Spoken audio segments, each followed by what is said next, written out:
You're listening to Fishing the DMV with your host, Thomas Ahrens. Fishing the DMV is brought to you by Jake's Bait and Tackle, located in Winchester, Virginia. If that doesn't get you jacked up, I don't know what will. Good evening, everybody. Welcome back to Monday Night Live. I apologize we were late. This is all on me. I tried to be a good Samaritan with the front yard, got the neighbor's zero turn stuck. It's a nightmare. It's still out there, but we'll deal with that. Favorite part of that intro, if you guys don't know, is someone commented if they drew an H on my forehead, Kobe would have survived. Kobe died in a helicopter accident, so I'm assuming that means like it's an X for the helicopter to land. I don't know why, but that one always gets with me. It's very meta. Anyway, let's get with today's show. Today's show is going to be great. There was about 38 kayak tournaments that took over the Potomac River, and I have two of the winners on tonight. MVKBA, I'm going to get Mr. Muse on at a later date. We're going to get that recorded. But first and foremost, let's get this bad boy started. And we're going to go in chronological order. Yes, I am actually capable of doing that. Mark won on Saturday with 90 plus inches. And then we have Jordan on, who won with 90 and a quarter inches on Sunday. Guys, thank you so much for joining me. I really appreciate it. Yeah, no problem. It's good to be here. Now, guys, I mean, again, I'm sorry about the delay, but my goodness, great weekends for both of you guys. Was this what you expected going into it, was having such a high finish? All you, Oliver. Thursday, I went down Thursday morning and I went to an area that I thought was going to work, and I fished there for 6 hours and I caught a 14-incher. So I didn't really think that was going to play. So I packed up and I drove to Virginia for Friday. And just because I feel I fished there, I know at least where I can go there and catch a couple. So I went fished for a couple hours on Friday, and like an hour into it, I seen this one spot and I went by it and I flipped a chatterbait. Like, I wasn't really fishing. I was just really looking, and I flipped a chatterbait in. I just yo-yoed at one time and I caught like it was probably close to 7. And I was like, okay, let me get one more bite. And this is a pattern. My next bite was like a 5-4. And I'm like, I've never caught fish on the Potomac this size. I was like, I'll swing for the fences because I really want another chance at AOY. I blew it 2 years ago, so I figured I could probably blow it again this year, so I might as well get a good start at it. I mean, there's so much to unpack. And then, as always, guys, I know the comment section is loading up because of how I titled this video. It'll be retitled probably a little differently when I re-upload it tomorrow, as long as it gets through YouTube's comment section, because I don't know how Jake Harshman's freaking video was not flagged, but YouTube's like, yeah, this is fine. I don't know what you're talking about. It's like, okay, fine. When you talk about fishing the Maryland side, I'm assuming it's kind of like a Mattawoman type of deal, creek, or unless you're going to Nanjemoyne or Port Tobacco, if you're being really crazy. If you guys don't know, because there's a bunch of people in the comment section saying like, hey, I'm in the military, I'm moving here in August. Basically, 80% of the creeks are on the Virginia side. The Maryland side, you have Mattawoman, you have Piscataway. Sorry, guys, the P's get me. Nanjemoyne, which hasn't been relevant for 30 years at this point. It's been a long time since that's won a major event. And then there's a couple of creeks if you go on the way up there. But most of the stuff is going to be Virginia side that we're probably going to be talking about. But with that said, it's not. We don't give away spots when we talk to the Potomac, but we can talk about the creeks because there's about 6 of them. And we all know it because there's a traffic jam every time we go there. Were you afraid of pressure on your spot? And I guess it's relative for the Potomac pressure because it's like I-95 traffic, So Jordan, we're going to go with you first. Like, did you feel like you found something that was super secret and no one was going to be around you? And he disappeared. That answers that question right there. Mark, we're going to do a quick pivot to you. Did you guys work together or what? No. Okay, cool. So then what was going into it for you for Saturday? So funny story about the military, actually. So I'd been down there. I'd never been down there in a kayak, and I actually did not get to get out there. I didn't get out there at all till well, I didn't get out there at all to practice. And so I didn't get out there till Saturday morning, just for the tournament. I went straight in with no practice. And so I had fished, a couple tournaments down there, in boats. I fished as a co-angler a couple times. But when I went down there, I picked a boat ramp close to, it's a very common community place, the Quantico area. And I'm driving in and I'm like, wait, what's this military thing here? And I'm like, what, this is like a check stop going on. What's and they're like, can I see your military ID? I'm like, shit. Excuse me? No. And I looked up the launch and it didn't look any different than any other launch, and I just didn't know any better. I didn't scope it out at all. And so, yeah, I had to scramble. So that was the morning of Saturday. So I went in blind. So I ran to a launch I'd never been to before. And I went, a bit away from there. And I was thinking maybe I could still get to Quantico area. But because I had some history there, I have some stuff there. And just with the wind direction, I thought that would be probably the deal. I figured there'd be some pressure as well, but so I tried to go somewhere else, and then just still go back to Quantico. But when I ran out to the last point of land before the main river there, like I rounded the bend and it was gnarly. Like even early in the morning, I got out there and it was white caps. I took a few over the bow and I'm like, 4 mile, a bunch of miles to go. And I'm like, yeah, no way, not happening. And that's a problem with any title tournament before June, I think. The wind is a problem. Small craft advisories is a thing. And it really does neuter where you can go.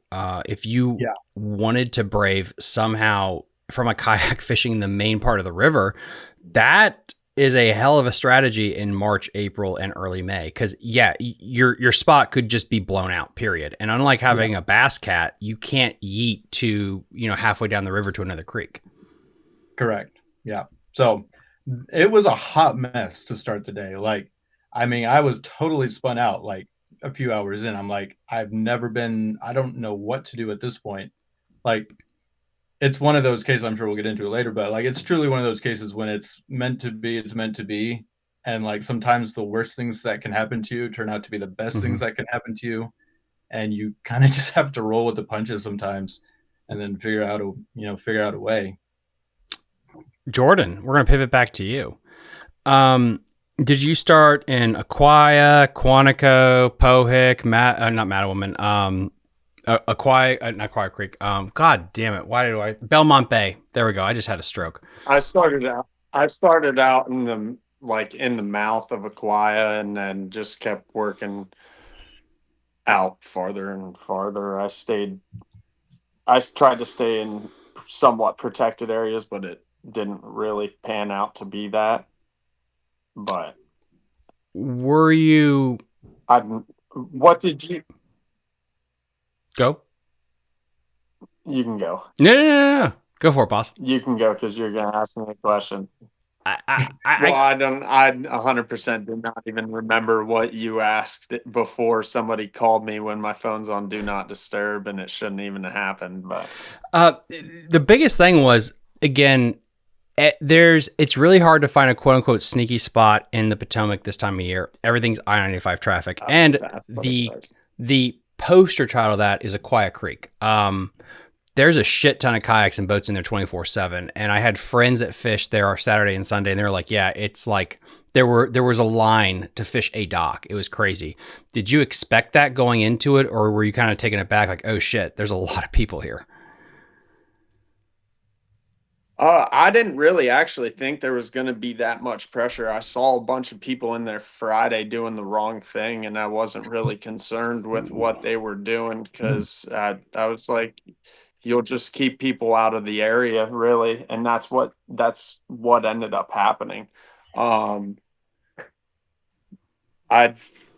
but I got extremely nervous Saturday morning. I pulled into the ramp. I was fishing with my buddy who was right next to me all weekend and didn't have near the luck I did. And like Mark said, I feel when stuff's meant to fall in your lap, it falls in your lap. It continues to happen. But I pulled in Saturday morning and I'm like, holy shit.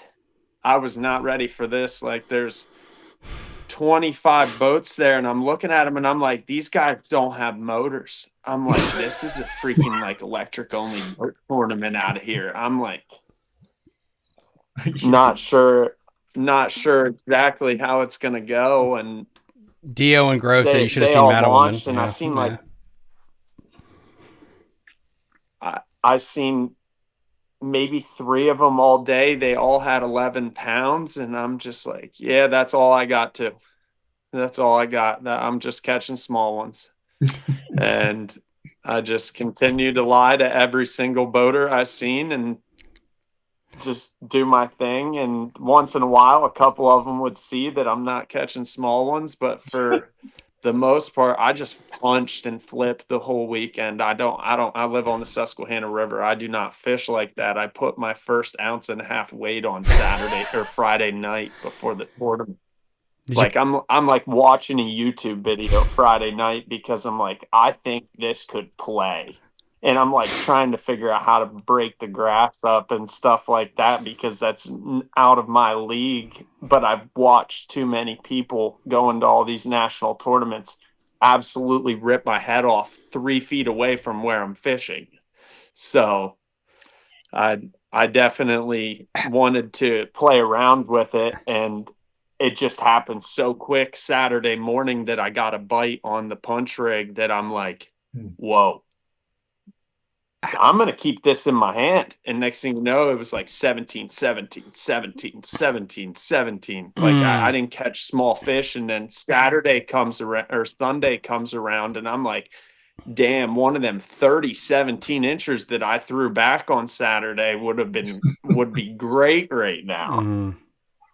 And for all the people, oh, sorry, Jordan. But yeah, for all the people that are on that don't know, punching just basically means you're going to have, it looks like a 50 caliber bullet on the front of a 2-inch bait, basically. And you use that, you're not flipping in the middle of nowhere. It's to punch through heavy cover.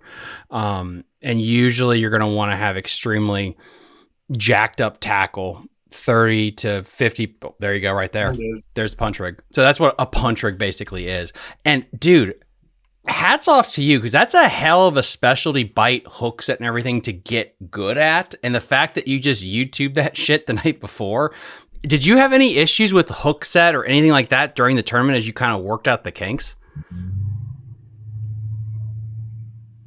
It skipped out. I don't know if it's just my phone or because we're having terrible weather here. No, you're good. It skipped out as you were asking me the question. So since you just learned how to punch the night before, was there any stuff that you had to learn on the go when it came to the hook set or anything like that?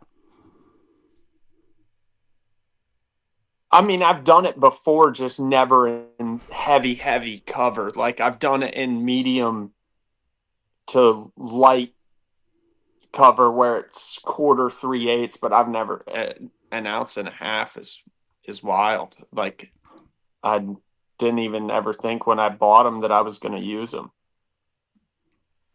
Did you have any missed fish? Oh, 100%. Yeah, I lost a pile of fish. We're going to get into that in a minute. And then, Jake, if you want to come on back into the show, you can try to re-enter it. I just saw that we had Jake Harshman. Oh, there he is. All right. Here is the man, the Willy Wonka in the Chocolate Factory. Jake, can you hear me? I can. There we go. All right. So what cellar or bathroom are you calling from? Well, I'm at work, which is why I can't have my mic on or my camera on. That's a neat trick if it was your mic. Yeah. So, I can't stay very long. So I was hoping to kind of interject, give my spot, my stuff, and then let you interview these two guys at one.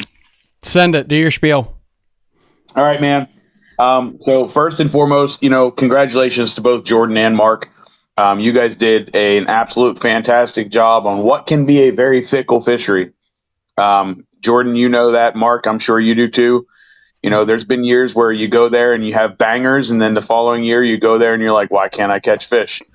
And you guys did consistently really well both days. So I'm proud of you guys and happy for you all.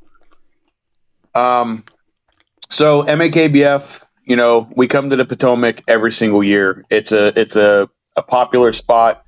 Everybody loves this event, and we've made some great partnerships over the years with both local clubs as well as individual sponsors like Charles. It's Explore Charles County, but I think they changed their name to Charles County Department of Recreation, Tourism, and Visitors. I'm not exactly entirely sure. It's basically Charles County Visitors Bureau. We made a great partnership with them, and our ability to bring people to their area and patronize their businesses and stuff like that. It's a huge deal for the community, and it's a huge deal for the local kayak fishing scene. MAKBF has kind of really forged that. Like we're one of the very few organizations that has the power and the ability to leverage our group and our people to get these places to support us. So we're very happy to have this partnership. And honestly, these payouts wouldn't have been anywhere even close to what they would have been without Charles County. You guys got some pretty nice checks because of Charles County. Second to them, and really second to nobody, really, Delaware Paddle Sports has been our series sponsor for the longest time. In our existence, they've sponsored us. The reason why Big Bass is paid out with no angler contribution is because of DPS. The reason why our Angler of the Year always gets money and prizes is because of DPS. Our series wouldn't be a series without DPS, and we cannot thank DPS enough for everything that they do for us. With that being said, we encourage everybody that wants to buy a kayak to go to Delaware to get that tax-free kayak and save yourself a couple $100 whenever you go there and buy a boat from them, because Delaware is tax-free. And if you don't want to go there, they'll deliver it to you. They make deliveries all over the region. It seems like every week they're going some crazy amount of distance to deliver boats. There's a lot of other individual sponsors, right, for this event. Thomas, obviously, he's a sponsor for the series, and he gets to interview you guys and talk about your highs and your lows on the fishery. And we're grateful for every single sponsor that has stepped up to support us this year. And man,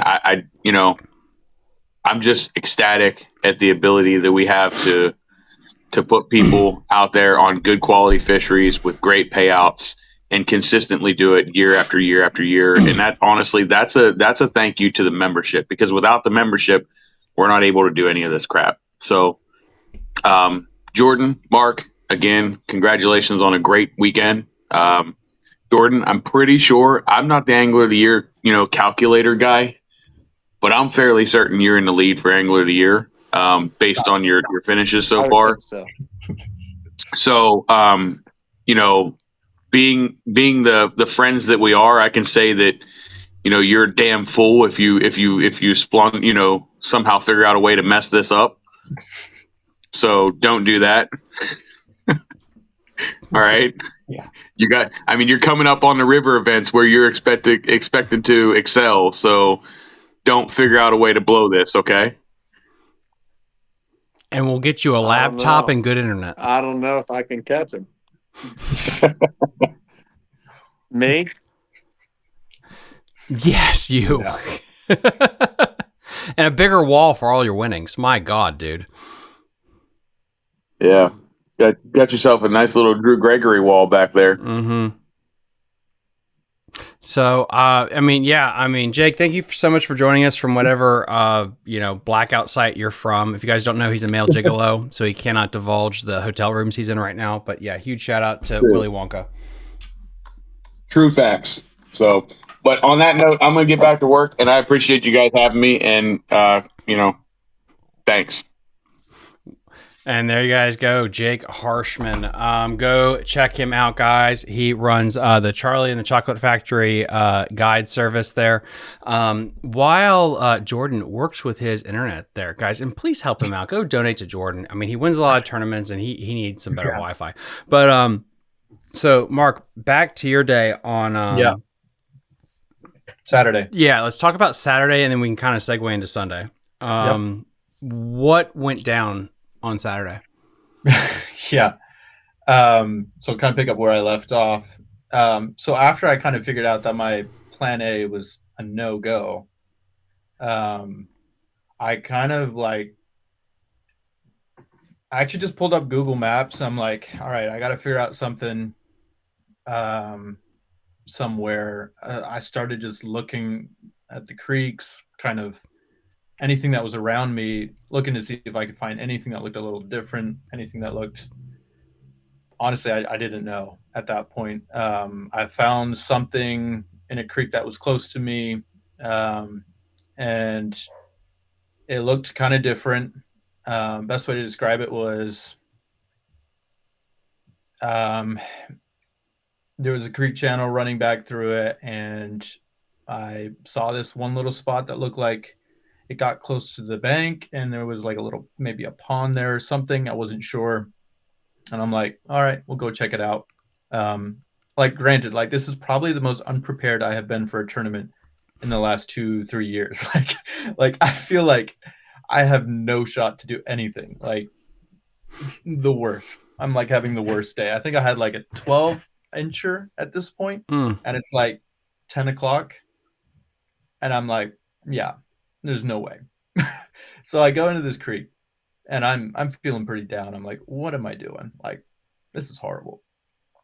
And I'm getting back to where this area is, and it's pretty dead. Like, I see a few other kayakers back there, but it is not much going on. Like, there's not a lot of people back there. And I get back to this spot that I saw on Google Maps, and it's like I arrived in paradise. Like, I honestly have never, I was almost awestruck. There was this water inflow coming in there. The water was clean, 70 degrees, gravel, beds everywhere. And I'm like, what did I just stumble upon? I threw a chatterbait up there, 17 and a half, boom. And I'm like, oh, okay.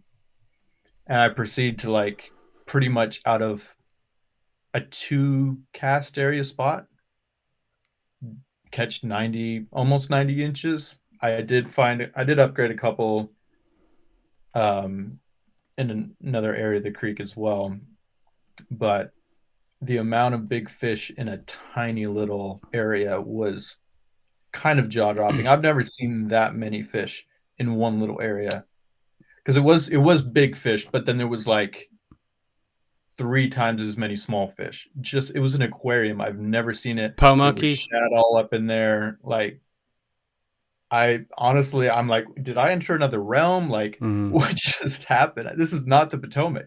Like, this is not the Potomac that I know. And so, like, that's why I say, like, when it's your time, it's your time. Like, if everything hadn't gone so horribly wrong, I would have maybe gone to Quantico or whatever and struggled over there, or who knows, maybe I would have done okay. But, like, I was not prepared. And then that kind of just led me to this, like, I would love to come on to something like this, having, like, a lot of the wins I've had are like I'm a lot more prepared. I know what I'm doing. Like, I have a good pattern established, and I go there, I catch them, and it's like, yeah, I expected that.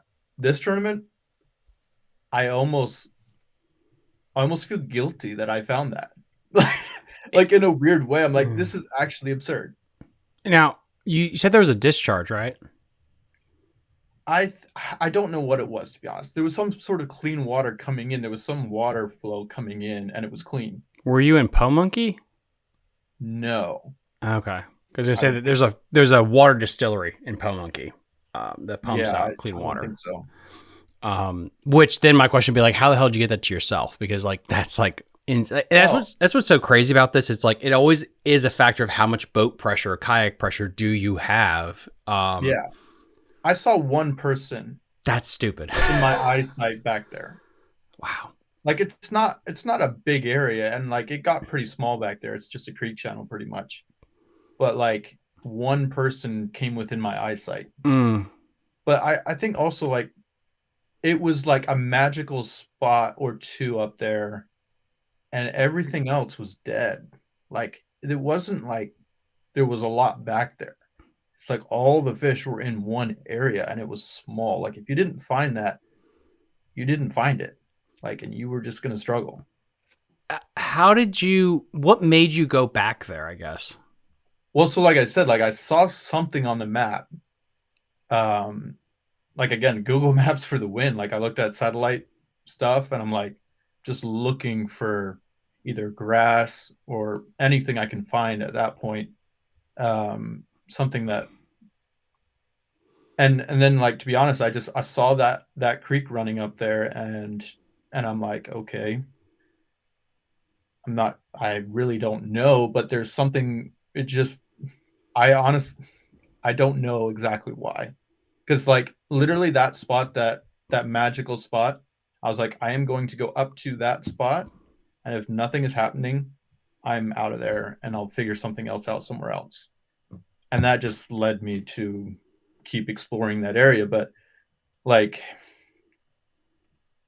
all I can say is like that was like I don't like the term luck that much, like because to me like I work so hard, like, but when something like that happens, it's kind of like what you live for in a sense, and like in a way of like when you're a fisherman of just like happening upon that magic spot like that no one else has found. And I'm like, I don't know how I feel about this because it almost feels like I'm like doing something wrong somehow. Like, Yeah, and that's yeah. So I will say one thing when it comes to like why I don't think someone else was back there is I came in there late, like 10, 11, and the tide was almost all the way up, I think. So tide was higher, and I went back there the next morning, obviously, and it was hard to get back there. Like there wasn't a lot of water, so like a lot of that creek was only a foot max, like, and so you had to.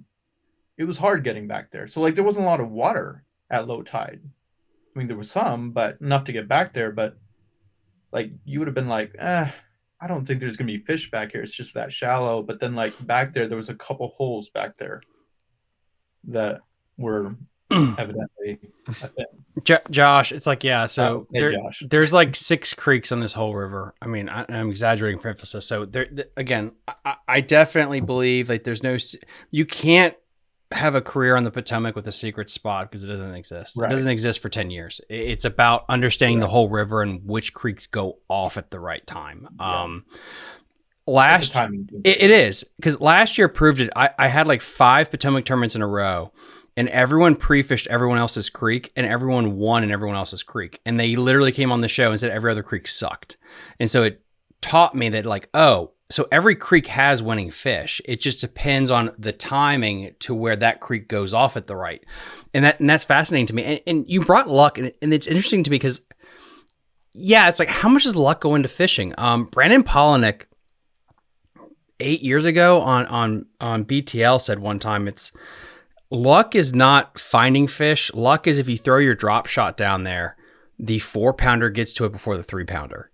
It's not luck that you find fish. It's luck about which one bites. And yeah, I kind of believe that because there is a percentage of luck because the fish throws the bait at the boat.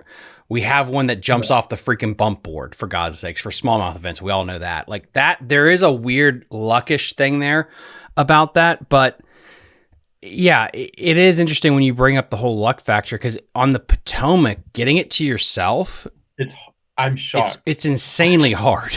I'm so shocked, especially something that obvious. To me, it was super obvious once I got back there. I'm like, oh, like back where I am, like, yeah, you don't get this. Like, you're sharing this. Maybe like you're racing to that spot. It's so obvious. Like, I don't know. Like, and so like, but it was like the same thing on day 2. I expanded a little bit more into there, and it was the same deal. I found another spot, one stretch, one cast length, one stretch. It was so small, and I caught pretty much everything I caught on day 2 out of that one stretch. Was And I it? mean, like, tiny. Were you thinking lily pads, or was it more of like just a creek No, swing? it was a creek swing. Hmm.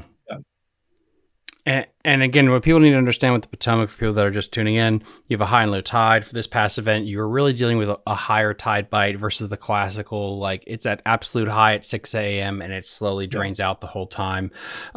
Again, we can get into that into a completely different show. So with that being said, you're dealing with a high tide bite. There are a lot more real Yes. estate to go through. Was your plan just to push as far as you possibly could, and then as the day went on, kind of work back? Yeah, I mean, that creek is accessible low or high, like, but I feel like I went in there on low tide and I caught one decent fish. I went back to that area, like I crushed him on the first day. Saw a few little fish around, but like all the big fish were gone. I don't know where they went on low tide. I came back there later on high tide or close to it, and I upgraded there. Another big ones had either moved in or I.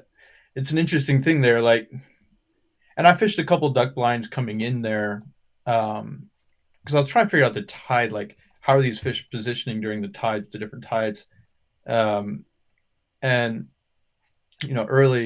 early low tide didn't catch anything off these 2 duck blinds. I fished it at like mid, it was rising. So obviously moving water's better, and moving up, all good.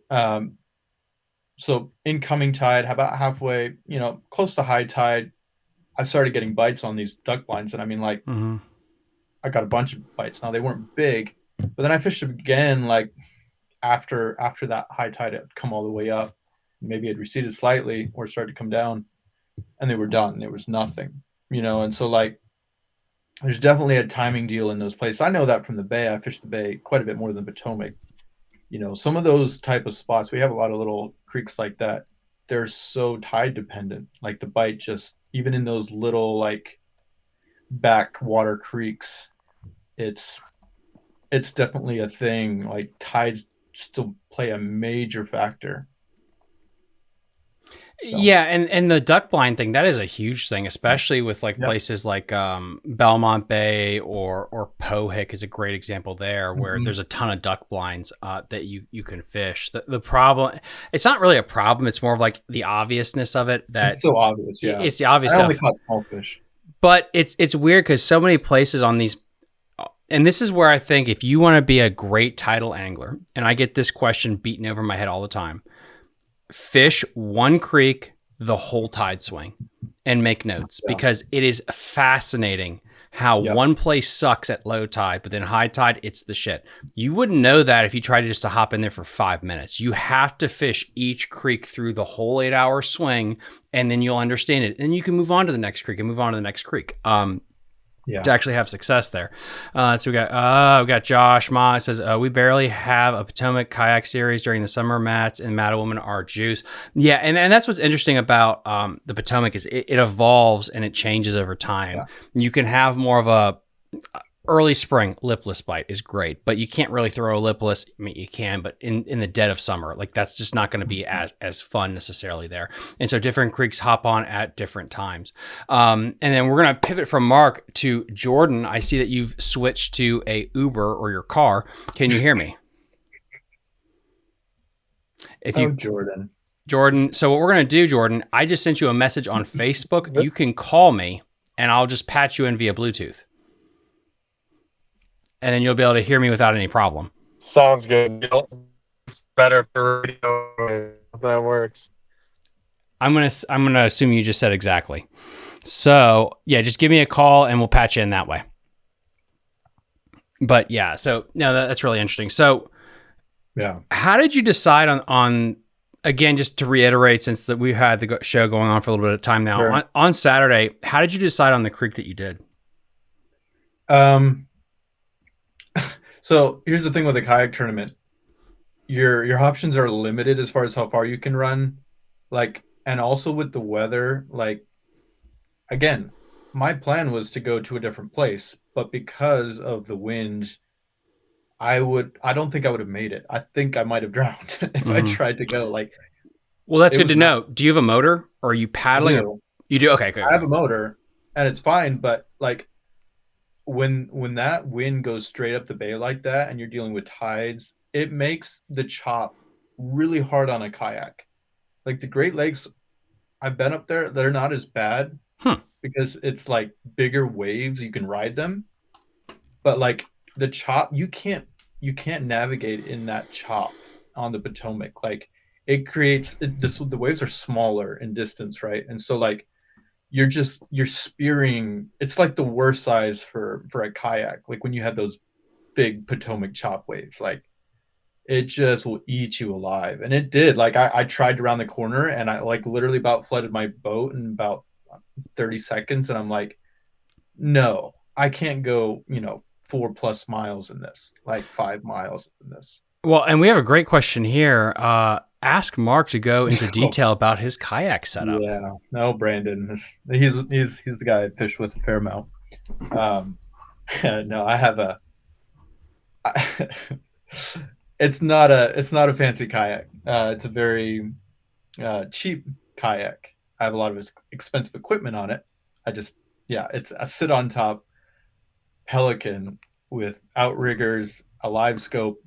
Dude, that's badass. How the hell did you rig that shit? You need to do a YouTube video on how to rig on that thing. No, like I had to figure it out on my own. I watched a little bit of YouTube stuff, tried to figure it out, but I literally just had to manufacture it myself and made it work for me. And it's a lot of. It's not fancy, but it's actually won a fair amount of money on. So, I'm not mad at it. Now, it's the biggest plus of newer kayaks, I will say, is that they're more easier to rigging accessible. I don't know how the hell you terminology it's like. That's one of the worst things about it is it takes forever to rig up. I hate that. I would love to just have it on a trailer and minimal breakdown, and that would be great. But no, not happening. So let's see. All right, here we go. So Jordan, can you hear me? Is he back? I think a little bit better, hopefully. There we go. Well, you sound great. Well, that's good. We got Joshua saying, it's impressive / wild as fuck to see his rig in person. I mean, this guy sounds like Junkyard Wars. The one thing I've thought about, this is to both of you, is actually getting a bilge pump put on a kayak. It sounds stupid until they have tournaments on the Great Lakes or the Potomac, and then I'm like, son of a bitch, might be a good safety thing to figure out how to put a bilge pump in these things. Hey, Brandon knows I almost sunk my boat on the Juniata the one time we went. Oh my God. God. Not good. How did you almost sink it on the Juniata? I had a leak. Didn't realize it. Yeah. And my boat was nearly full of water. And it was dark. Like 9:30 at night. And I was just getting like I thought I was done for. It was not good. Anyway. So let's pivot back over. So Jordan, now that we have you, let's talk about your Saturday. So you were punching is where we left off. Yeah. Yeah, I started the morning off and I was like, well, I'm going to cover a little bit of water with a chatterbait and try to find because when I found the fish, like you said, you need to fish the whole 8-hour swing. Well, I got there at 8 o'clock and I was more worried about getting some sleep. I just bought a new motor, another Torpedo from Trey at Innovative Sportsman. So I had to do the Friday night rigging of that. Oh God. And get all that ready to go, put the whole foot controlled steering and everything in night before, tested it day of the tournament, no better time. But I've done it enough times that it actually only took me 30 minutes to do it all. So I have access to 4 Hobies. I have 3 of them, and then my buddy has one at my house. So I put foot controlled steering in enough of them now that I'm pretty quick at it. Well, I have to ask, what happened to the old Torpedo? What did you do? I live on the Susquehanna River.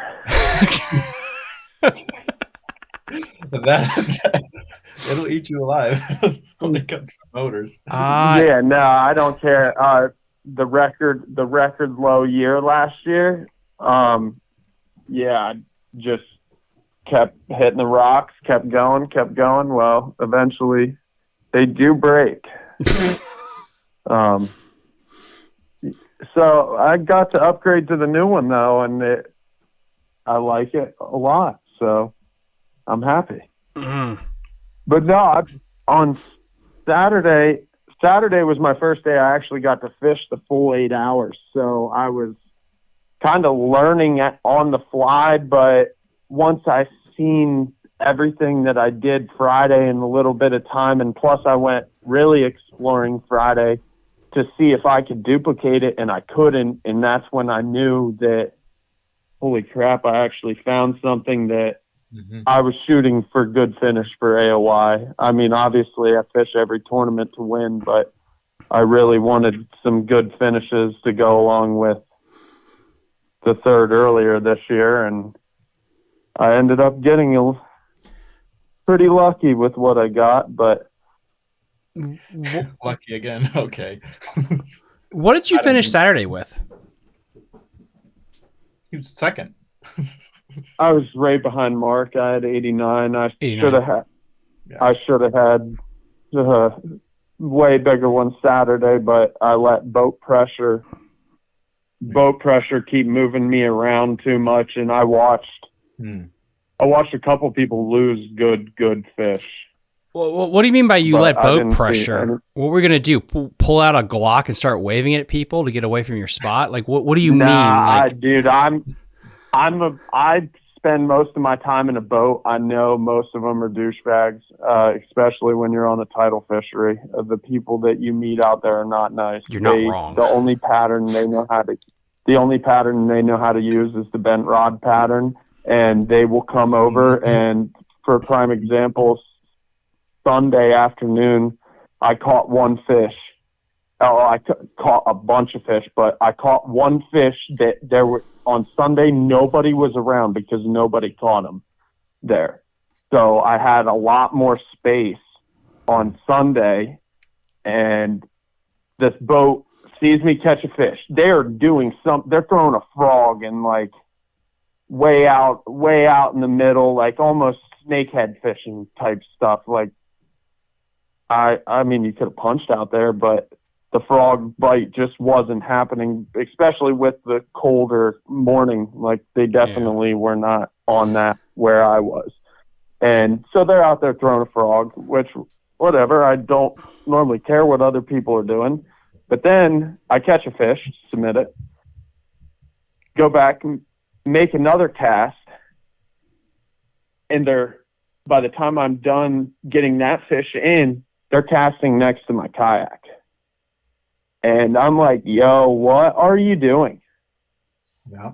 Like, this whole area is gigantic. These fish are everywhere. I caught them all over the place. What are you guys? Oh, we're just going by.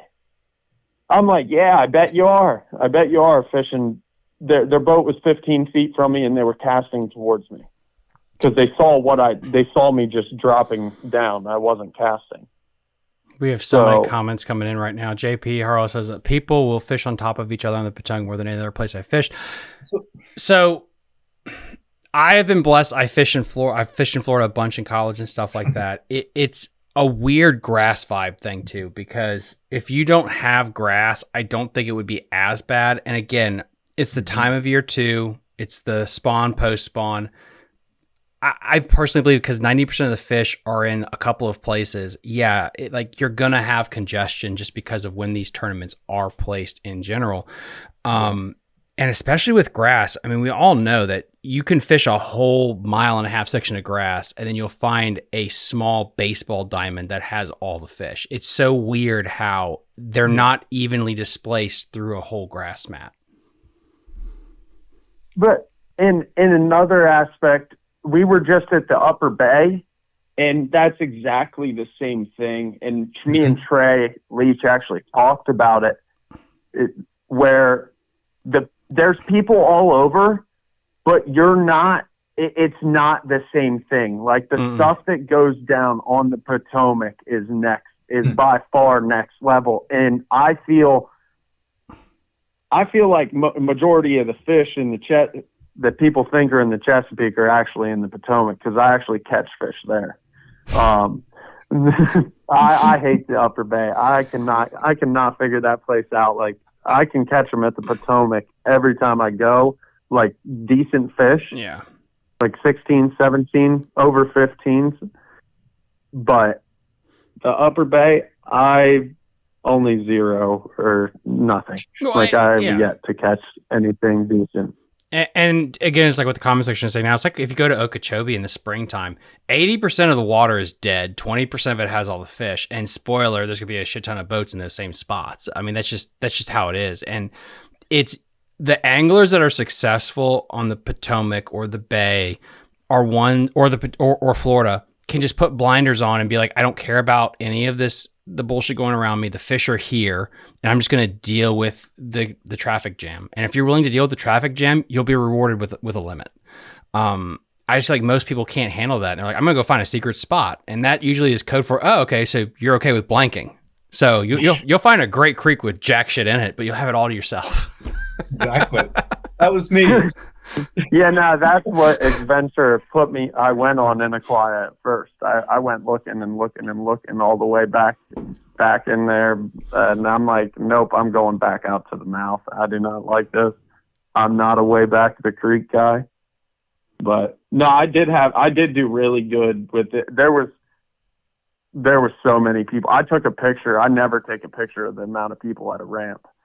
I took a picture Saturday because I've never seen the craziness that I've seen, where people were parking, and how you can even fit that many boat trailers in one parking lot that should probably only have like 30. How do you, and this is where any other fishing, it's the psychological aspect. How do you psychologically deal with that? To me, I grew up with high school and college. Like, that's normal, that bullshit, but is it normal for you, or did it take some time to get kind of used to dealing with that? So I fell in love with the Potomac, actually, because I like to be the guy being talked about out in the middle of the kayak or in the glitter boat. You see that? Just watch how that guy in that kayak's fishing. Kayak guys pick stuff apart. Like, I've heard multiple guys compliment me in a glass boat. I own one. I'm going to mess around in some glass boat tournaments now. I think I just put a good down payment this weekend on my electronics. So it's all right. All the money from this weekend spent and then some, because that boat has 0 electronics on it. So that's not going to happen for very much longer. But I do like fishing around them, and that's how I found fish the first time. I tried staying away. I get near the glass boats and I start smashing them, and I'm like, okay, now I understand, but I did not need to go 3 feet away from somebody and cast towards them, or like, I still found my own fish. I didn't need to fish the same exact grass patch that everybody else down there, or at least 2 different boats this weekend I had specific altercations with each day. Sorry. So guys, if you post on Instagram, I cannot share it. So just letting you know, Triple Threat Vet. After all the electric fishing that I've done with the Department of Wildlife Resources, I've seen you in photos with Odenkirk, by the way. It taught me that we miss so many bass because of the underwater topography. We fish over so many fish, 100%. Like, yeah, 100% agree with that. And that's what it gets back to what Jordan just said about kayak fishing. Like, kayaking forces you, because you don't have a 250 on the back telling you in your ear, like, just let's hammer down and get out of here. You have to just fish the area and pick it apart. And it makes you realize, holy crap, there's a lot of fish, like, in a creek. And we have another great question on Instagram. This kind of ties into what Jordan was saying about electronics. If you had to pick one thing to have on your Tidal rig, would it be power poles or live scope? Live scope, 110%. Ooh. I'm going to say it's Oh man, it's going to be power poles because I'm on the Potomac. Yeah, on the Potomac with the wind and everything, to be able to lock down on a grass flat and not, huge. I have a little OCD, and when that wind blows and I have a torpedo on my kayak, I am like, I really wish I had 2 power poles. My God, I hate that I can't just lock down. If you want to flip pads, power poles. I use power poles on the Potomac and the Chesapeake, I never use it at Lake Anna. It's all scope, baby. So again, I 100% know where you're going with it. Scope you'll cash so many checks, but just from an annoyance of the wind, it's really nice to be able to not move when you don't want to. Yeah, I was wishing I had it. Saturday, I went out. Saturday, I went out with. I have power poles. I have yet to put them on my kayak this year. I take 'em. I have 2 on it. I never use them. I will in certain situations, but I'd also like to go get in when the wind's blowing to a side. I'll go to the side that the wind's blowing on. I like fishing the rougher side, having a torpedo in both the power poles. I already earlier when my internet was going terrible. You guys had said about almost sinking. I did sink at Logan Martin in Alabama. And the bilge pump thing was definitely a serious matter when I was seeing 120 feet deep and I'm cutting back across the lake sinking. But the power poles are just too much weight with the torpedo, I feel. So interesting thing, because that's kayak specific there, but not to go down too much of a rabbit hole. On the day that you were flipping, how kayak control with flipping? I mean, setting the damn hook with flip. Like, how the hell did you do that? Like, just from a technical aspect, because if the wind's going and you're trying to stand up and just punch, are you just spinning in the middle? Like, how did you control everything? No, I put my motor down in the grass, dude. I was in grass, like. Okay. Like the thickest stuff I've ever, 2 foot thick, and my motor at some points, the amount of grass when I would actually, like, I used 7% of my battery by 11 o'clock on Saturday, and then I was at like 3% on Sunday. So you're using your motor as a power pole, basically, as an anchor. Gotcha. Mm-hmm. Okay. Yeah, that's pretty much what I was, I mean, it was working as, and also my 360 drive, when I'd flip that around backwards so that it wouldn't have the kick-up fins, it would hold me. And so, yeah, I guess I was still, in a way, using a power pole, but also the 360 drive comes out of the grass amazing, like the thickest, nastiest grass that most cannot go through. I don't know, I just kept pedaling right around through it, and it wasn't really being too much of a headache. J.H. Hunter on Instagram says, or just don't be a poor son of a bitch and buy power poles and scope. All right. Well, thank you. That's wise words there. Yeah, I choose. Well, yeah, you can't talk since you have a glitter boat and a kayak. and a jet boat. Oh my God. Yeah. He's gonna really struggle. I like to fish. I like to fish. This has been brought to you by his OnlyFans. Go check him out. We got Tom Sorrell in the house here. Taking your time and fishing whatever spot from the top of the water surface with a spinnerbait to running a crankbait through and fishing the hole with a bottom bumping jig. Old school, no electronic method of scoping. No, I mean, that's the thing, is picking stuff apart. That's what all the comment section is. There we go. And we're going to get into debates here soon. It's for the new people, because there's a lot of people in the comment section right now that are new to the Potomac. Pick a freaking creek and then you're going to fish in a circle. And this sucks because, again, most of the people that are listening are boat guys. you have a 250 and it talks to you like the ring in Lord of the Rings to Gollum, and it says like you have to move. Don't just fish the damn creek the whole time, and you'll find the juice. And the tidal stuff is not 8 hours of action. It's not the Susky. It's not a lot of lakes where you're going to have 8 hours straight of fishing. It's going to be spurts, and it's going to get you real fat in a hurry. And then you can take a nap for a while, and then you get fat in a hurry. But you have to be there at the right time. And the only way you're going to do that is if you're wetting a line. And I get the guys that can milk run.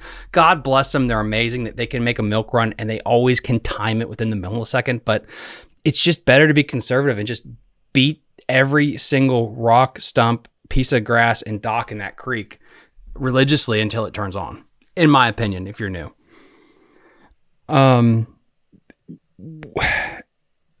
When you were flipping, did you have a moment where you thought that you were about to do a thing? What did you mean? Well, you got second place. Did you think you were going to get second place the whole day? Or was there at a point in the day where you thought, like, I might win this thing? Nah, I had them both days. I had them early. If you look at the times of when I caught most of my fish, day one, I think I had 87 by like 7:20. When did the tournament start for people that don't know? 6:15.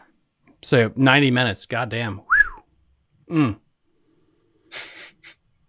Yeah, I did a lot of damage right in the beginning. But I also just stayed confident, and when they weren't biting, I was watching people run all around and go try to find them here and here and here and here. And majority of my time was spent in one stretch, and I just continued to not stop picking it apart. And my buddy was right behind me, beating him up too. Like, he caught fish. He just was not catching the 17s and 18s that I was. He caught a few that really, one would have definitely helped me. But other than that, he didn't catch many fish that hurt me. I have another great comment here on Instagram. Again, guys, move over to Facebook or YouTube and I can share the comment. But did you find this area with a search bait, or were you just flipping, hoping to hit pay dirt and you found this thing? No, I was flipping a chatterbait. I was looking. There's fish in every creek, like you said. There's 100% fish. I was more interested in the water temperature. What do you mean by flipping a moving bait? Like, how the hell do you flip a chatter? Like, you were just dropping it to the bottom and pulling it back, or you're just making short casts for people that don't understand? The casts were not any farther than 10 feet away, and I would just basically yo-yo it straight back. Like, yeah, I would pick it up over top of the grass and let it drop back down in the holes if there was holes, or just bring it across the top. I was really just looking for followers, because after I caught my second fish on Friday, I went to the jackhammer with the cutoff hook, because I wasn't doing it again. And then I went searching for more areas where fish were aggressive. I realized that it was more towards points where the fish that ate the chatterbaits, the fish that ate flipping, was more just on a gradual, like they were spawning 100%. I was catching them with no bottom fin, just bone sticking out. It was disgusting. I don't even know how the heck you can do that to yourself, but their tails were like non-existent. Yeah. From fanning the beds. And for people that are listening in, if the question is answered, so yeah, in general, what you do is you'll use moving baits, or you're going at a faster tempo to try to dial it in. It is hard to practice where you're flipping for 8 hours straight, because you can't cover enough water. It's just the nature of the technique is to pick an area apart. So yeah, a moving bait or something like that, or a faster tempo flipping where you're not flipping I had so many tournaments like in Ohio where you're flipping pads for 8 hours and you're just listening to a podcast and practice. You can't hit every damn pad in 8 hours. You would just kill yourself. But you're just quickly trying to cover and find a bite, waypoint it, and then you can kind of shrink the area and then you can pick it apart a little bit more. So hopefully that helps if you're thinking about how you do punching, because punching in of itself is you have a scalpel and you're really dissecting an area. And the key is to find the area to dissect, if that makes sense for people that want to try to kind of replicate that with the punching stuff. But Potomac is good for it. Potomac is a really good place to practice your punching, especially when the grass gets really thick like that. Let's see. We have another comment right here from Brandon. Like the guy who won in the Pasca Tank, one spot like half mile for real. Well, again, Aquia guys, spoilers, you don't know this. There are Wednesday night tournaments that start there in like mid-April in Aquia, and so it gets restocked. Mattawoman, it gets restocked. Like there's reasons these creeks, not only are they good creeks because of the environment and the and all the cover and forage, it's also because they get replenished. Mattawoman gets about 200,000 pounds of fish dumped in it, a couple of times a year. So again, these spots will always be good. It's no spoiler, but you just got to find the spot within the spot there. Did you make any adjustments, Jordan, before we get back to Mark for Sunday? We're going to start, Jordan, with your Sunday. So you feel pretty dialed. Second place, of course, you should feel dialed. But people saw you out there. When you went to bed Saturday night, what adjustments were you thinking about making, if at all, going into Sunday? Also on Saturday, I started off with 4 rods. Grabbed the first one, went to make a cast, hit a rod, snapped the eyelets off of one, snapped the eyelets off the other, so we were down to 2 right off the rip. So I quickly just laid them down, and it just happened to not be the punching rod and the chatterbait rod that wasn't broke. So Sunday, when I came back into the launch, I gave Cody, I said, I won't be needing these tomorrow. And I gave him my 2 rods. I took 2 rods out with me on Sunday, and I threw them and did not stop throwing them. I didn't have options to change my mind. I literally had chatterbaits and crawfish. That's it. Crawfish type trailers. That's all I had. No other options unless I was going to. Yeah, no. And I did run out of crawl trailers, so I had to try to change it over and throw a Texas rig tube that did not produce the quality of bites. It didn't come through the grass the way I wanted it to. Which is crazy because the tube on the river is sneaky. It's old school. People don't throw it as much as they used to. A Ned rig is another good one too, guys. Spoiler, that can be done well. You said before we lost you earlier that punching was new, so you didn't have like a brand new punching rod. So did you what did you use as your punching stick? Did you use like? Oh no, I've had a punching rod. But okay. I'm from Susquehanna, so that's also my whatever I need it for rod. If I'm throwing a whopper plopper, if it's in the fall and I'm throwing glide baits or whatever I need it for, and that's what it is. And I have 65 and a reel with 65 and a reel with 50 on it. And I think since I got into kayak fishing, I haven't caught a fish on a frog. So I've always gotten curious. It's definitely not for a frog. Yeah, I wonder how long that frog bite's going to last. And I've said that for 6 years now, going on the damn chatterbait, and I've been proven wrong every year because I feel like at some point the fish will get like you know what, that new jackhammer sounds like the old one. We should stop biting it. But son of a bitch, they keep doing it. And so I wonder that with the frog bite, like is ever that going to die out where they kind of figure out not to blow up on that damn thing in the holes in the grass? But who knows? I think like down there's so many fish. Like true. That was another thing with pressure. I didn't allow the pressure to bother me and let me change my decision for Sunday because I knew how many fish were there. I knew what was like. It didn't make sense how nobody else was catching them, which that was my only worry. Like, oh, maybe today's my day that I'm not going to catch big ones.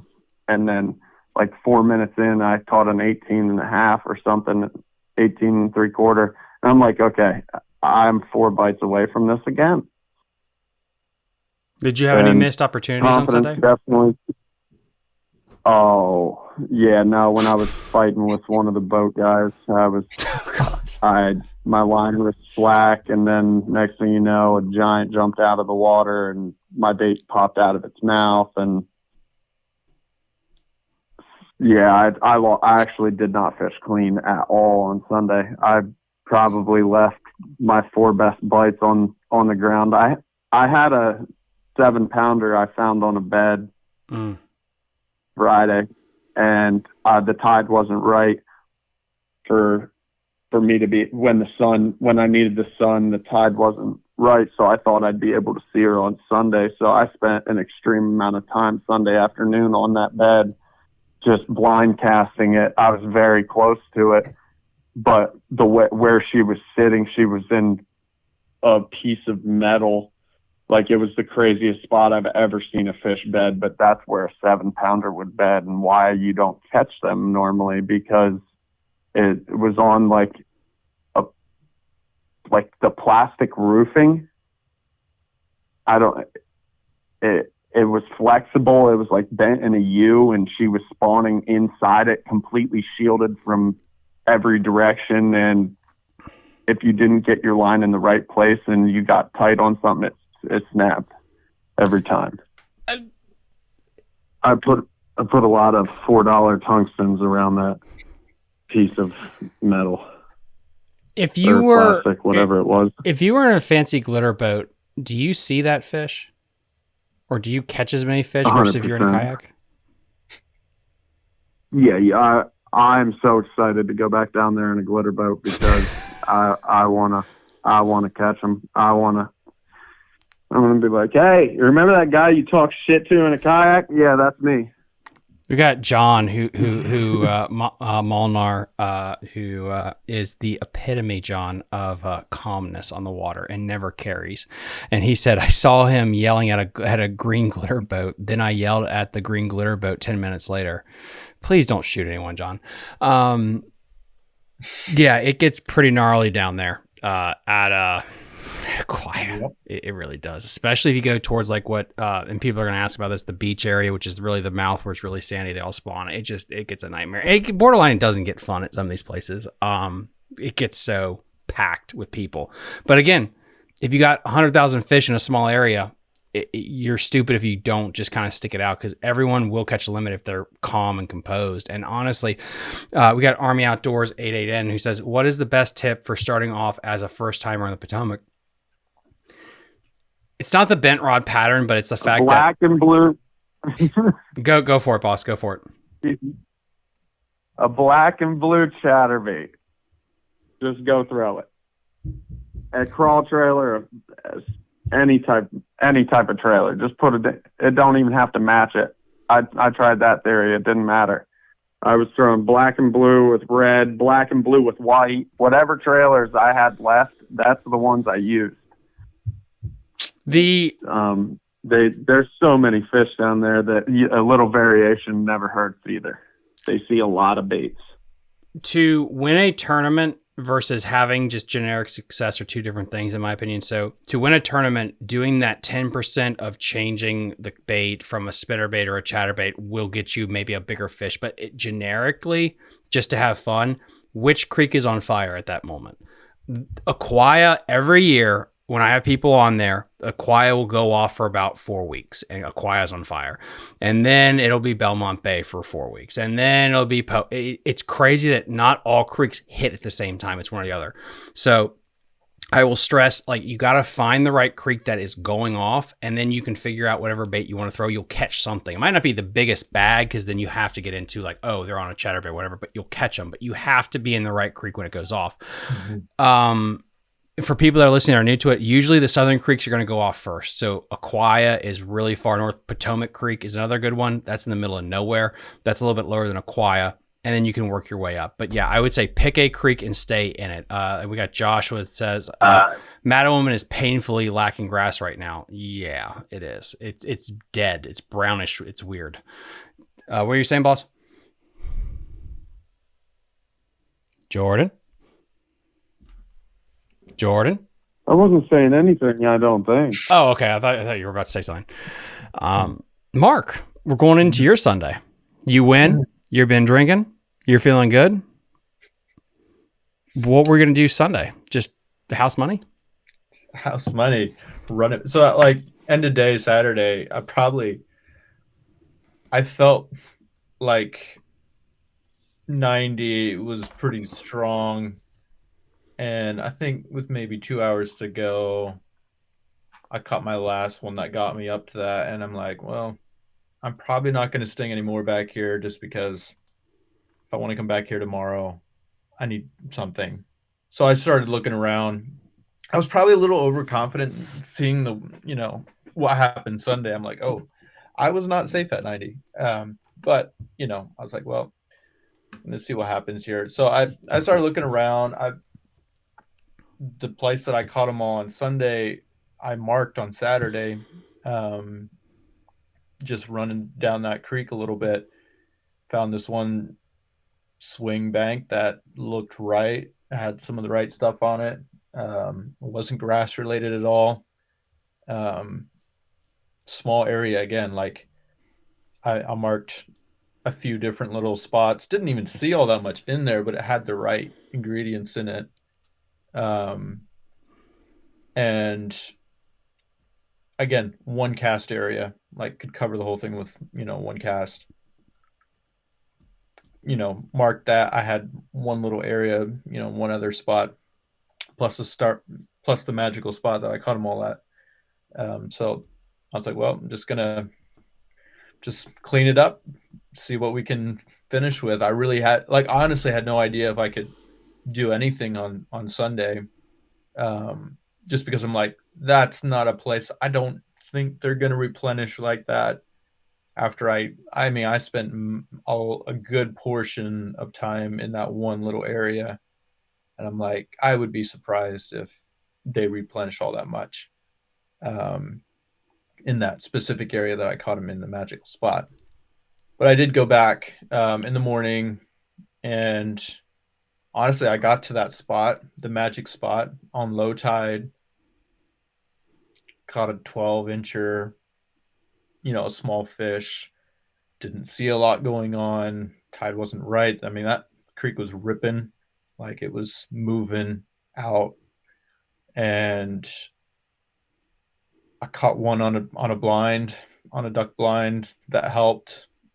But really, it was pretty slow for the first, again, like 3 hours till I got to that kind of time frame that was in the day before, around 10 o'clock, when that tide really started to push in there, and it just slowed the current down. I made my way up. Actually, so I stopped on that spot that I marked him in the day before. And I had, I caught a few fish, small ones to start. And I just kind of like did a Jordan move and, used my motor as a,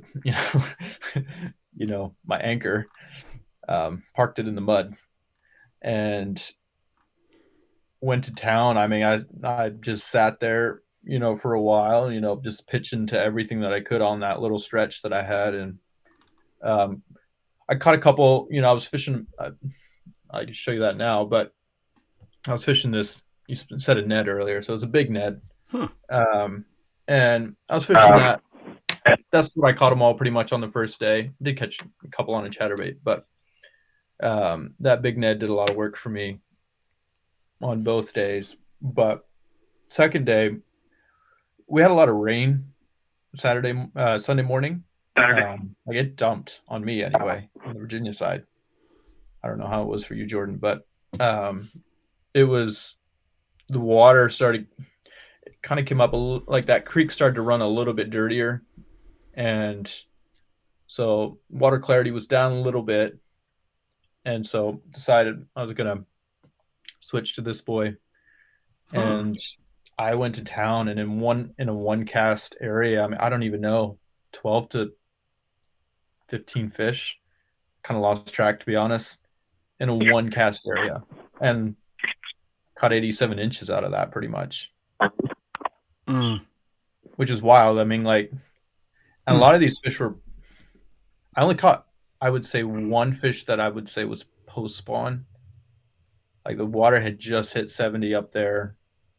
Like they were doing the deal, or pre-spawn. I mean, I caught some of the fattest fish that I've seen in a while. Like, I mean, you saw that pic I sent you. That was a 16 something inch fish, and it was 3 pounds. Like it was a 16 on the dot. Yeah, I remember that one. I couldn't believe it. I'm like, this is absurd. So definitely like pre-spawn or right into the spawn. It's crazy because I think there's a lot of people in the comments like, okay, about fishing this place. It is. You're going to just find a spot within a spot, and then you're going to load the boat, and then you're going to fish another mile and a half, jack. You're not going to catch anything, and then you're going to find it. That's tidal fishing. Yeah. I mean, yeah, and the spots will change. They'll evolve, especially if it's grass related. If it's hardcover related, yeah, you could potentially have it as a spot you can do annually. But if it's grass, dude, it's like you have to rediscover it every single year. Yeah. No, that's awesome stuff. It's pretty simple, to be honest. Like it is. It's a very different deal than like what Jordan was doing. It was not grass oriented at all.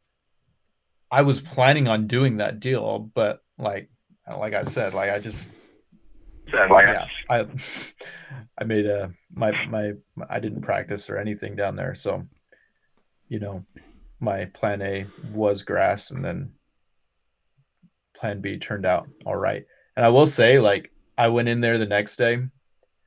I never saw another fisherman, and I'm talking about fishermen, in that whole creek the whole day. Like, no kayaks, no big boats in the whole creek. Nothing. That can be a good thing or a bad thing. That's what I'm saying. I'm like, I'm either like, even the first day, I'm like, there's not that many people back here. I don't love that. Mm-hmm. Like, especially when you're fishing like Tidal Potomac or the Bay, and you're not around people, you're either on them or you're zeroing. Like, it is that way. Facts. So, facts. I had a very strong feeling that I might zero. Like, that's how I was feeling. I'm like, I think I just screwed up this day, and it is what it is. Like, but and when it comes to getting bites, man, the finesse stuff, the drop shot has been legendary on this place. The shaky head, it is so dumb how well that plays just to get bites. Mm-hmm. If you want to go out and just have fun and learn the place, you can't really beat a drop shot shaky head, or the most retarded bait on the planet is stupid ass stickworm. It is boring as hell, but the amount of people that have won money in cash checks, you do have to take like a sedative to fish that thing effectively, but it'll work. You will outfish a crowd just by throwing a stupid little Cinco in those grass holes. Yeah. It's crazy. Let's see. We got, I'll say one thing about the baits though. Like, I was fishing a co-angler tournament down here a few years ago, and this mop jig, this is an old school living rubber jig, and pretty ugly, man. It's, but I literally bought this jig for this tournament because I have very strong memories. The guy I fished with, this is all he fished the whole day, and I got majorly backboated that day. But I learned a lot. He absolutely wore them out on this bait, and he was fishing behind people the whole day that were picking apart wood, and he would move in and he would catch 2 or 3 fish off a place that person was just at. Like, he was literally just fishing behind people, crushing them on this bait. A little bit underrated. Again, and you wonder, is it because just no one's fishing that? Yeah, I don't think they were fishing slow enough either, to be honest. That was the main deal. I don't even know if it was as much the bait. When they're in that spawn phase, you have to, and we were fishing, on the bank, and you have to fish super slow. It's like when they spawn in the pads, and Piscataway or Belmont or whatever, and you can see them hitting the pad stems, and it's 10,000 flips until you finally get them to commit to it, and you can't just one flip and get out of there and move away. We got Tom in the chat saying, "What was the water clarity fishing underwater structure stumps?" ? Me? You? Yeah. So like the creek it had a good stain to it. I wouldn't say it was dirty. It's the Potomac. I don't know that the Potomac is ever in the grass, it's cleaner. You can see decently well. Sounds like Jordan's water was pretty clear, but no, if you're not, it depends also I guess, on the wind and what happens with that. Things get blown out. Mine Grass wasn't super versus clear. hardcover too. Yeah. I mean, my creek that I was in, like most of it was pretty stained until I got up to where some water was coming in, and it was clear coming in, and it kind of made like a separating line. Never caught a fish in that dirty water. They were all on the clean.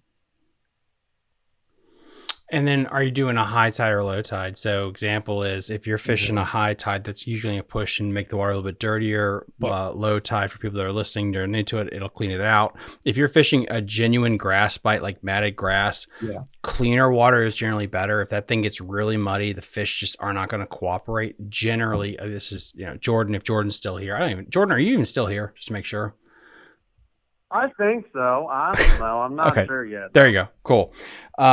We're just talking about water clarity and cover. Would you agree that like grass, usually the bite's better in clearer water versus muddier water? I did not have clean water. I had actually extremely dirty water. At one point, I'm like, holy shit, I can only see my bait 6 inches down. Like, I can't believe that I was catching him in it. But I think I couldn't see. The grass is a natural filter, so it was probably cleaner. I couldn't see that water. It was a thick mat, so I couldn't see underneath the grass, but I would have to assume that was what was holding the fish, because they were attracted to the clean water and the dirty. Yeah. But maybe because it's tidal, maybe I'm completely wrong and they were just there. I don't know. No, I mean, again, we write a book, but it doesn't mean they have to follow the damn thing. That's at least what LiveScope has shown me.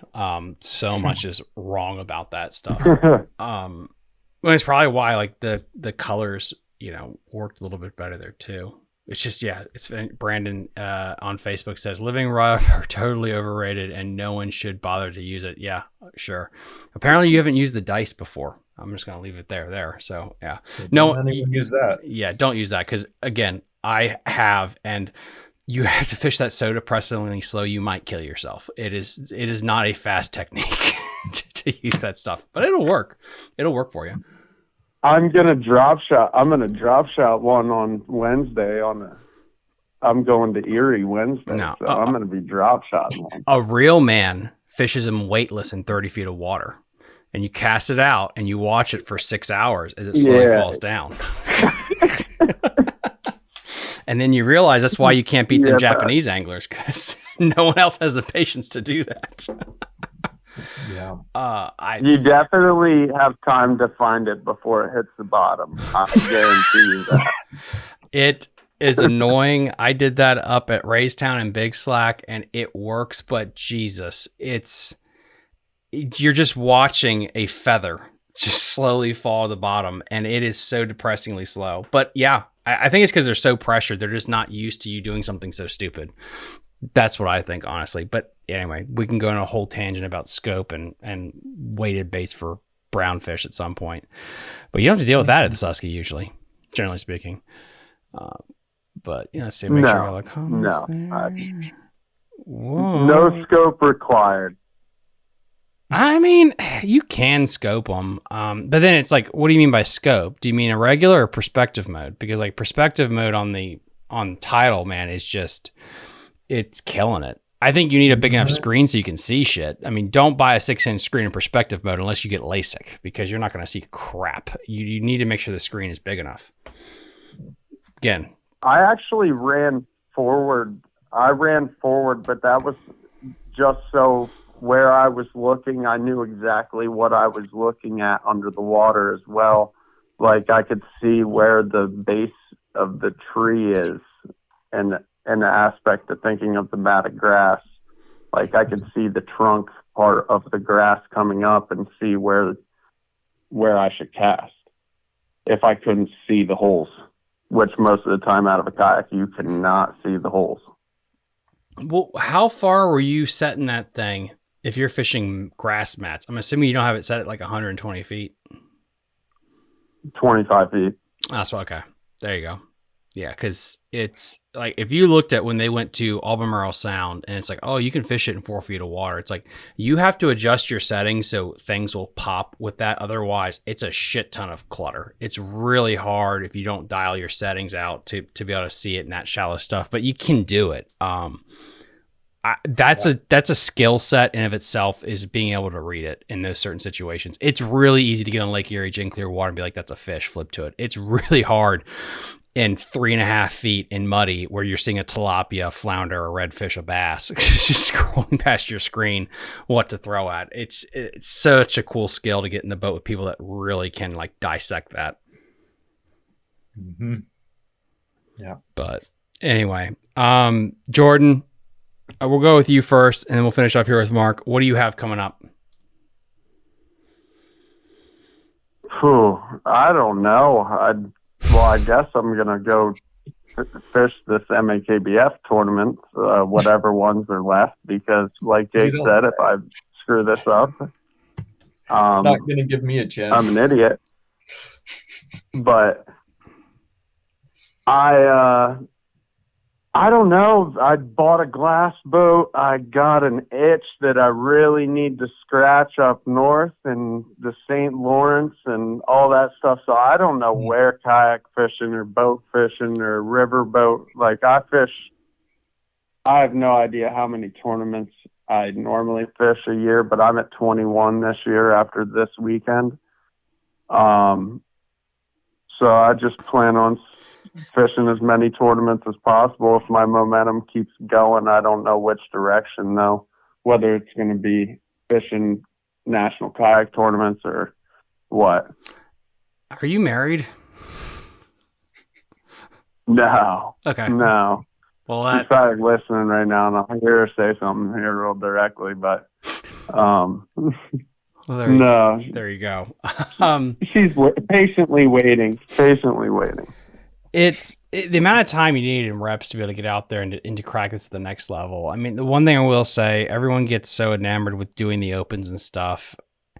I personally think there's more money to be made in kayaking because you don't have to spend as much, and that makes sense. It doesn't take $5,000 in entry fees to fish the higher levels. Granted, you're not going to win 100,000, but you need the $5,000 to begin with. Versus if you're fishing, back in the day, God rest Hobie's soul, you could get away with it at a lot cheaper budget and get your name out there for brands. Like that's the biggest thing, is just getting your name out there for sponsors. I don't know. It's going to be interesting to see where things though shape up in the next couple of years. I definitely am not talking. Well, the glass boat, I should say, I really just want to get time on the water because I didn't have, like, my dad is not the guy who was going to teach me how to fish. He'd teach me how to not catch them, and he's not very good at it. So I didn't really have somebody to really show me the ropes. A lot of it has been through meeting people in the kayak fishing community and learning from everybody that I've met along the way and stuff like that. And I just want to get a glass boat, I wanted to get a glass boat to be able to go explore. It's not the nicest boat in the world, but it's a heck of a lot cheaper than 100,000 too. So what'd you get? What it costs for a new one? It's a 2005 Triton TR20. There you go. That's perfect. Only has like 200. It only has like 200 hours on it. Dude, and I got it at a very good price. That's all you need. It's 100% good. And hey, dude, congratulations. I got both. It's fun. I wouldn't give up my glass boat or my kayak. I mean, they both have a purpose. Yeah, I definitely like I fish. I know how expensive boat tournaments are. So I'm not 100% sure how many big tournaments I'll try. I'm definitely going to mess around with a couple, but how cheap kayak fishing is versus that, like your gas bill to go fish a tournament in New York is going to cost you what it costed you to get your lodging, sign up for the tournament, and eat for a week. Yeah, like between running on the lake and practice and all that stuff, it's expensive as hell to do that. Well, and Mark, you can chime in here with this too, but yeah, Jake Harshman and I talked about this last week in prep for this Potomac tournament, but you could either pay for a BFL as a boater or enter every kayak tournament that was going out in the Potomac at the same time on Saturday. So you could enter 6 kayak tournaments or just pay the entry fee for a BFL because it equaled about $250, which is insane because then basically you would win more money because if you won the BFL, you get like $1,000. But if you ended up winning all the kayak tournaments, it'd be like, $3 or $4 grand. So you could make more money for the same price in theory. So it's crazy how bad the payouts have gotten on the boating side. Yeah, well, I was in Chesapeake Reel Masters too this weekend on Saturday. So Oh, really? that's 2. So yeah. So what did you? Yeah. I was Go for it, boss. I was in Chesapeake Reel Masters, MAKBF, and then Sunday I fished River Runners, MAKBF, and Chesapeake Reel Masters. There you go. So, and you did. You did. Yeah. You crushed. That's why he can buy electronics. Shout out to Dave Crockett. He just sent me the payment like 15 minutes ago. What did you get on Chesapeake Reel Master? Like, what did you total? I took less. Well, if Carly's still listening, the Active Target 2 cost less than what I want. Was it? We'll just go with that. Was it over 2,000 or under 10,000? Over 2. 100%. Over 2,000. So in theory, you would have won more than a BFL boater. It was more than 3,000. Yeah. Well, I mean, I gotta check this now. Let's see. BFL. It was 15. If it didn't lag out, you could look at the checks that were sitting behind me. It was 1,500, 780. I just got 500 something from River Runners, and then I don't know what Chesapeake Reel Masters was for 2 second places. All right, so I'm gonna do some math here. So I have the Kerr Reservoir tournament up right here, the Tyler Trent one. Let's go 802. Okay, so if you remove the boater award, where if you buy a brand new $100,000 boat, they give you a bonus.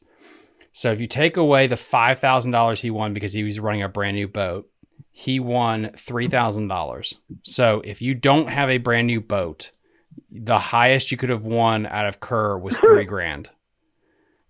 And that is $97,000 less than what it cost. Yeah. So, and that is out of 78 boaters. So out of 78 boaters, he would have won $3 grand without the bonus award. So you won just as much, if not more, and you spent way less. Like that's and I had a blast doing it the whole time too. My girlfriend went down. She originally was going to fish. I made it. I thought that it was going to get a lot nastier than it actually did. Saturday, Sunday, she can probably be very grateful she didn't fish because I've never been so cold in a tournament in my life. Yeah, I was soaked. It just wouldn't. It'd get warm, and then you'd take a layer off, and then the wind would blow 30 miles an hour, and it just never got too warm until always when the tournament's over. It's like, oh, now the nice day begins. All right, guys, sorry about that. I'm like on a binge right here. Caden, Smith Mountain Lake for the Shenandoah division won $4 grand out of 80 boats. Let's see. I want to know how much is the damn entry fee, guys? How much is the entry fee now for BFLs? Because it used to be like $300 way back in the day. $1,000. Damn, it could be $700. Let's see. I forget what the heck. I was asking about so many different tournaments to my buddy. I forget what he said they were. I have a guy that says it's 250. I have a guy that says 200, and I have a guy that says 300. So thank you for narrowing it down. That really helps me out a lot. Because I have like 5 monitors. I'm gonna Google this real quick because I need to know. Because it's stupid that it basically looks like you could pay less or you could pay the exact same amount and win more money, and you don't have to spend $100,000 in petrol for your boat. Like, I mean, that's the deal. It just flat out is. Let's go Shenandoah division. No, kayak fishing is an awesome way to get everybody into tournaments too, because you can literally do it however you want to. it doesn't matter if somebody else is pulling up with a kayak like mine that has entirely way too much money into it, or somebody like me. Mark's kayak's not nearly as much as mine, with live scope or without. No. The only thing that's not expensive on my kayak is my kayak. Yeah, but that's what I'm saying. It doesn't take something crazy to get into it. Like, you could literally win. I told my one buddy who's a absolute hammer on the banks on the Susky, I tell him every time, dude, buy a cheap kayak and go sign up. You will win. And he's so good. He just bank fishes it. It doesn't matter what you fish in. I mean, depending on where you're at, some of that big water can get pretty hairy, and it's nice to at least be in a bigger kayak, but it doesn't need to be a $5,000 Hobie. Or in 2025, it costs, without anything else, it costs $220 for a boater.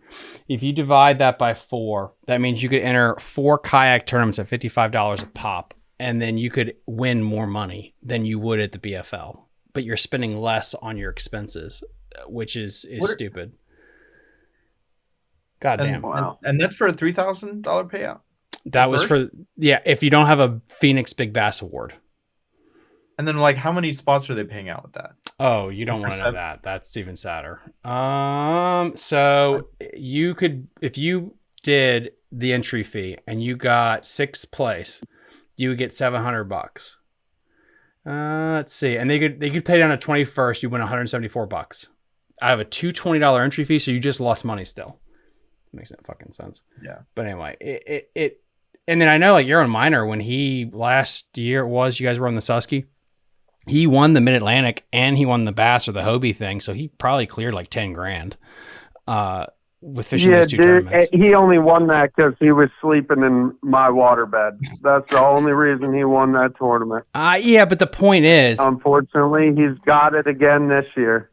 So true. We'll see if it's the same pattern or not. But the point is, he won more money than you would at a BFL or a Toyota Series, which is kind of stupid for a kayak event. Oh, it's he has won more money in a kayak than 99% of people will ever win in a glass boat. I can assure you that. Yeah, it's. I've donated to a lot of them. He just won 11 grand at Dale Hollow. I will be talking to him on Wednesday, and I gotta ask him, why is it he dominates on a kayak, but then he looks completely different out of a boat? Because he still fishes college and stuff like that. Like, he doesn't suck, but it's a different tier, and why that is. But interesting. He's a stick. Him and his brother are both sticks. Yeah. But yeah, absolutely. I became good friends with him over the last 2 years, and like he's staying at my house for 2 weeks. Him and Christine are staying here for 2 weeks, so it's going to be an awesome 2 weeks of learning. I'm sure anytime you're around 2 people with that skill set is awesome. Just when they talk, you learn something, even if they're not trying to teach you something. What tournament are they there for? Are they just hanging out with you?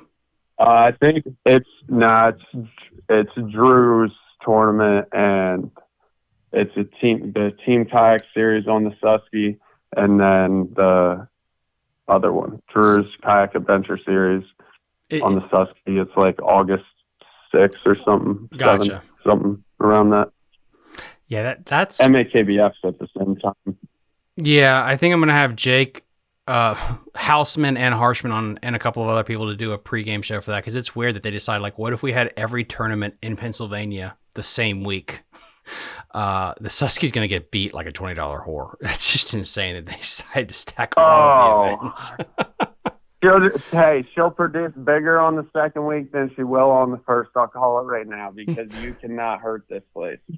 I got into kayak fishing thinking that I was going to fish all these really cool, badass places.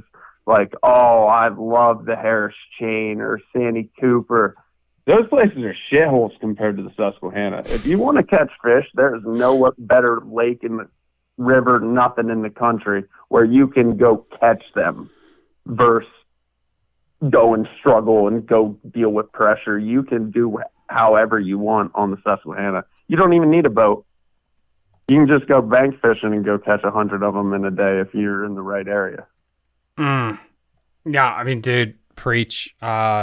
It's one of the top fisheries, and it shows you the importance of kayak fishing, because if it wasn't for kayak tournaments, everyone knew it was a good fishery, but for the national zeitgeist of culture, I think kayak tournaments put it on the map. And this is why I kind of get upset with a lot of kayak tours. It's like, well, let's go to Kentucky Lake. It's like, no, go find more places like the Susky in the country that are legitimately cool mega spots, but they're more kayak friendly versus going to, a Kentucky Lake or Kayak or all these other boat places. Cause there are more Susquehanna fisheries out there in the United States that are just waiting to be found.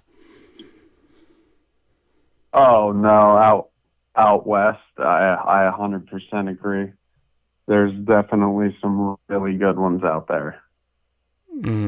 There are, but guys, I don't want to keep you for 5 hours. I know you guys got lives and families and all that stuff. Mark, I have to ask though, why do you have so many banjos on the wall?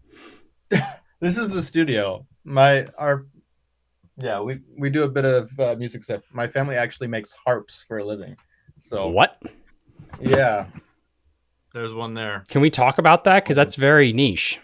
So that's my day job when I'm not fishing. Do you play the harps or do you make the harps? I play it and I make them. Yeah, both. All right, now we need it. I'm putting my vote in. Yeah. Well, how? Could you explain a little bit more than just like low key, like I just play a harp and then the end? I mean, I don't know. If you want to play it, you could, or we could just have got John Marsh Cupid moment there. Do you get got another person? Do you get a lot of business during Valentine's Day? Not necessarily. No, we don't. Army, play a song. No, there will be none of that. We need an audition. Drastically out of tune. There are so many people asking, do you show up on people's doorsteps on Valentine's Day with the harp? No, we could get you business. This is a lot better than shooting homeless people that Jake had us doing last week. Do you play the banjo too? No, that's just like, I think that's my brother's. Yeah, I don't know. I'm in the studio, like at my workplace. We have a shop. So that is so, I just want to talk to your parents about how you get into this niche. That is so freaking cool. It's a story, but you'll be here for another hour. So can you cliff note it? Like how is this like generational, or is this something that they just got into? No. I mean, my dad was, a school teacher and wasn't super well to do. And like some of these harps are extremely expensive, like 10K, like you got to win some of these crazy tournaments in order to even. Holy crap. No. So but like these harps are like expensive basically. And he was a wood shop teacher.